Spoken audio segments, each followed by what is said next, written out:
자꾸 자사주의 악용 사례를 너무 주목을 해서 자사주를 원칙적으로 소각하도록 하는 것, 이것이 타당하냐, 과도한 규제가 아니냐라는 비판을 면하기는 어렵다고 생각이 듭니다.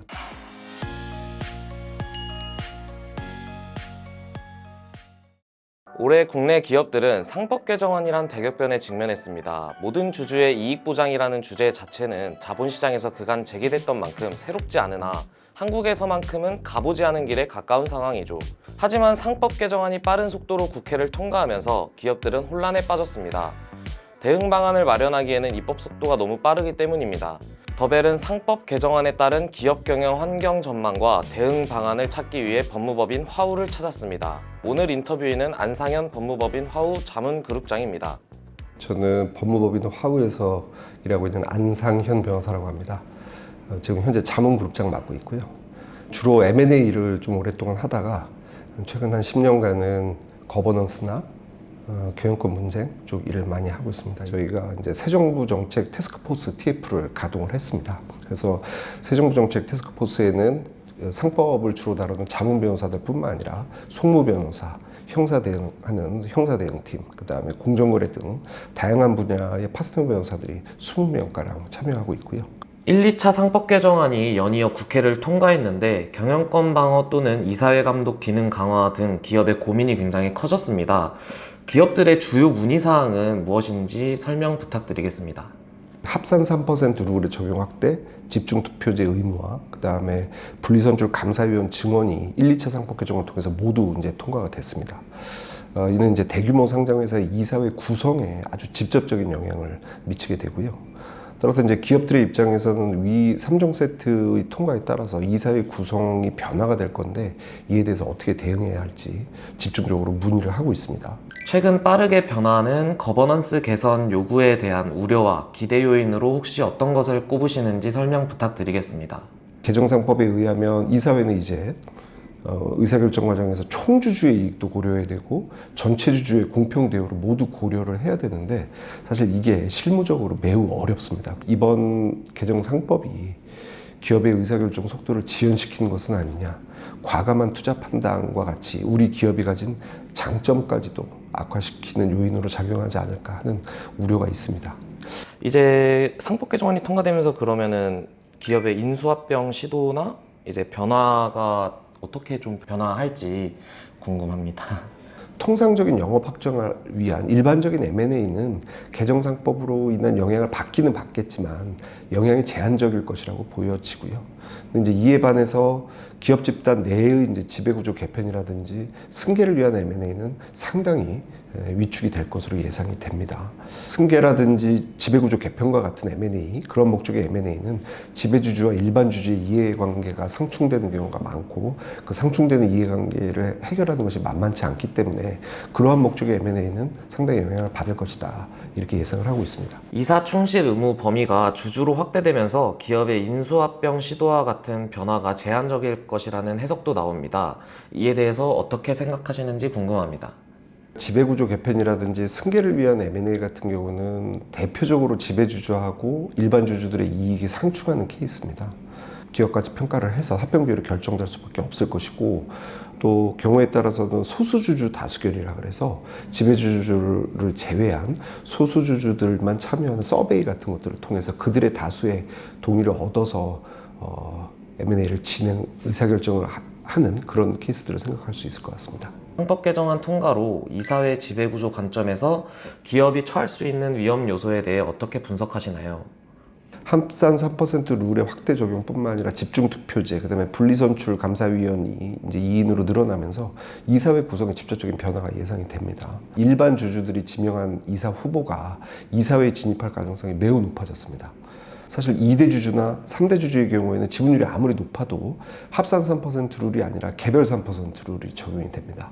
따라서 이건 바꿔 말하면 뭐냐면 2대 주주나 3대 주주는 자신이 가지고 있는 지분을 특수관계인인 계열회사에 분산시키면 행사할 수 있는 지분율이 올라가게 되는 효과가 있거든요. 바꿔 말하면 경영권 분쟁을 벌이는 최대 주주와 경영권 분쟁을 벌이는 2대 주주가 있는 상황을 가정하면 오히려 최대 주주가 불리한 상황에 처하게 됩니다. 실제 소송 분쟁 가능성이 어느 정도일지 궁금합니다. 일단은 시차 임기제가 대응 전략으로 논의가 되고 있는 것으로 보입니다. 일단 시차 임기제라는 게 뭐냐면 사실 집중 투표제라고 하는 거는 기본적으로 1인 이상의 이사 후보가 있을 때 그 표를 가령 2명의 이사 후보다 그러면 표를 2개를 주는 거죠. 그래서 그걸 한 사람한테 모를 수도 있고 나눠서 표를 행사할 수도 있는 것인데 기본적으로 집중 투표제가 적용이 되려면 이사 후보가 1인 이상이어야 됩니다. 그러다 보니까 이사의 임기가 차별적으로 만료가 돼서 상정되는 이사의 후보 자체가 사실은 다수가 아닌 경우에는 집중투표제가 적용이 되지 않고요. 이렇게 이사의 임기가 차별적으로 만료되게 하는 제도를 이제 이사 시차 임기제라고 합니다.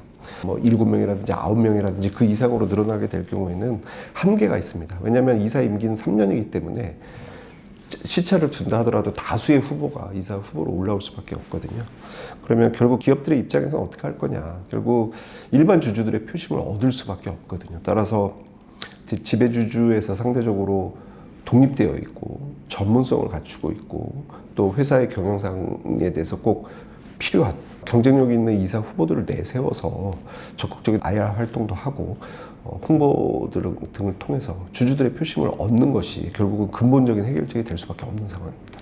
자사주 관련해서 좀 이야기를 나눠보고 싶은데요. 자사주 소각을 의무화할 경우 기업의 경영 자율성과 주주평등 원칙 등의 충돌 소지가 없는지 궁금합니다.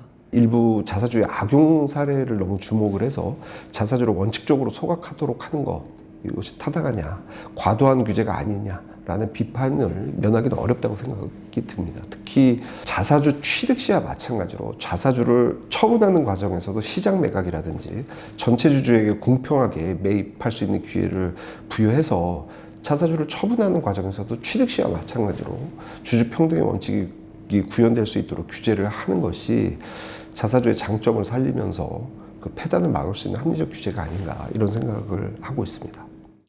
경영권 방어 수단으로 평가받던 자사주를 법으로 강제 소각할 시 헌법상 재산권 침해 논란은 없을지 궁금합니다. 재산권 침해 소지가 전혀 없다고 보기는 어려울 것으로 생각이 됩니다. 왜냐하면 상장회사 이 자사주에 관한 입법 과정들을 변경 과정을 좀 보면 상장회사의 경우에는 1994년에 증권거래법이 개정이 되면서 10%까지 배당 가능 이익으로 자사주를 취득할 수 있도록 그 길을 열어놨고 98년도에 증권거래법이 개정이 되면서 10% 한도도 완전히 폐지가 돼버렸습니다. 그리고 2011년에 상법이 개정이 되면서 상장회사뿐만 아니라 비상장회사도 배당 가능 이익으로 자사주를 취득할 수 있게 허용이 되었거든요. 이 얘기는 뭐냐면 현재 기업들이 기보유하고 있는 자사주들이 법을 위반해서 위법하게 취득한 것이 아니라는 거거든요. 그리고 우리 법원의 판례도 현재 이제 자사주를 자산으로 인식을 하고 있습니다. 합법적으로 취득해서 보유하고 있는 자사주를 강제로 소각하도록 하는 것은 자산권 침해 논란이 있을 수 있다고 생각을 하고 있습니다. 상법 개정 이후 기업의 경영권 방어 수단으로 대체할 수 있는 방법이 무엇이 있을지 궁금합니다. 황금주라든지 포이즌필이라든지 차등 의결권과 같은 그러한 제도가 도입되기 전까지는 우호 세력을 확보한다든지 아까 말씀드린 이사의 시차임 기제 같은 방안 외에 마땅한 경영권 방어 방법은 없는 것인데 보다 근본적으로도 기업 가치 제고가 필요하다고 보고 있습니다. 근본적인 문제이긴 하지만 사실은 기업 가치가 높으면 주가는 높아지게 마련이고요. 그러면 적대적 인수자 측에서 일단 가장 직접적으로 인수 비용이 크게 늘어나게 되거든요. 인수 비용이 늘어나면 선뜻 공격을 하기가 어렵습니다. 실제로 사례들을 보면 적대적 인수합병에 타겟이 되는 회사들은 기업 가치 대비 주가가 낮게 형성되어 있는 회사들이 적대적 인수합병에 타겟이 되고 있고요. 국민연금을 비롯한 일반 주주들의 폭넓은 지지를 얻기 위해서 기업 가치를 높게 유지하고 그 결과 주가도 높게 형성되도록 하는 것이 즉 시장에서 인정받도록 하는 것이 기업의 경영권을 방어하는 근본적인 수단이 될 수밖에 없을 것으로 생각합니다.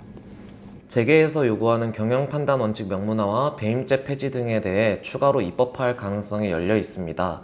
명문화 과정에서 어떤 조항이 들어가야 한다고 보시는지 궁금합니다. 배임죄 자체를 폐지하는 것은 배임죄가 비단 이사의 책임만을 규율하는 규정은 아니기 때문에 현실적으로 어렵지 않나 이런 생각이 드는데, 대신에 상법의 경영 판단의 원칙을 명문화하는 것은 현실적으로 가능하고 또 필요하다고 보고 있습니다. 어떤 분들은 학자에 따라서는 이미 우리 법원이 경영 판단의 원칙을 인정을 하고 있는데 굳이 상법에 그걸 명문화하는 게 무슨 의미가 있냐 라는 반론들도 있는데, 제가 생각하기로는 법원이 재량으로 경영 판단의 원칙을 적용하는 것하고 법률상 이사의 손해배상 책임 혹은 이사의 배임죄의 성부를 결정함에 있어서 의무적으로 경영 판단의 원칙을 적용을 해야 하는 것하고는 분명한 차이가 있다고 생각을 하거든요. 그래서 명문화하는 과정은 분명히 의미가 있을 것이다 이렇게 생각을 하고요. 네, 오늘은 법무법인 화우를 방문했는데요. 안상현 법무법인 화우 자문그룹장님과 인터뷰를 진행했습니다. 오늘 이제 다양한 상법 개정안에 따른 기업들의 변화, 이사회 구성원 변화, 이제 어떠한 경영권 분쟁에 따른 전망까지 설명을 해주셨는데, 마지막으로 한마디 부탁드리겠습니다. 우려한다고 해결될 수 있는 문제는 없고, 결국은 이 상법 개정안이 기업들의 당장에는 장애 요소로 작용할 수 있지만, 말씀드린 대로 장기적인 관점에서 봤을 때는 우리 기업의 이사회 의사결정 프로세스의 독립성과 투명성을 강화하고 결국 그것은 기업의 경쟁력을 강화하는 것으로 이어질 수 있다라고 보고 있고, 기업들의 입장에서는 누가 더 빨리 여기에 잘 적응을 하고 주주들과의 소통도 강화해서 주주들의 신뢰를 얻을 수 있느냐, 그게 결국 기업의 향후에 입지를 가르는 요소가 되지 않을까 이렇게 생각을 합니다. 그래서 오히려 이번 개정 상법 그리고 앞으로 있을 3차 상법 개정을 전화위복의 기회로 삼아서 기업이 장기적인 관점에서 경쟁력을 강화할 수 있는 기회로 삼는 것이 필요하다 이렇게 생각을 하고, 적극적으로 대응하는 것이 기업에게 도움이 되지 않을까 이렇게 생각을 하고 있고요. 그 과정에서 저희 법무법인 화우가 최대한 기업들에게 최적화된 솔루션을 제공할 수 있도록 다각도로 연구하고 고민하고 지원해 드리도록 하겠습니다. 감사합니다. 네, 감사합니다.